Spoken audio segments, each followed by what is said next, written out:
Kaya pala ganito ang naging resulta ng kapalaran ko. Kasi alam ng Diyos na kaya ko. Sa edad kong to, napagod na akong magmadali. Kaya lahat ng ginagawa ko ngayon, ini-enjoy ko na lang. Siguro sa dami na rin ng aking pinagdaanan, napagtanto ko na ang buhay ay mas malawak at mas mahiwaga pa sa mga problemang dumarating sa buhay natin.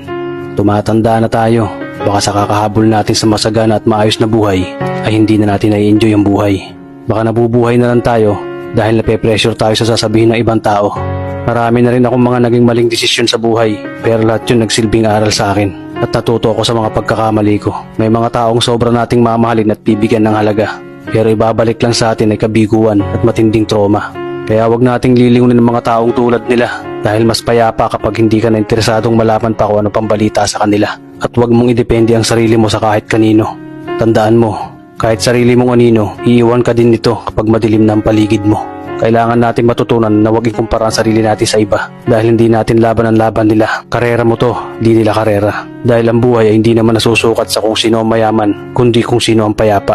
Kaya galingan mo lang palagi tol dahil napakaraming tao mapanghusga, hihilahin ka pababa at lagi mo tong tatandaan.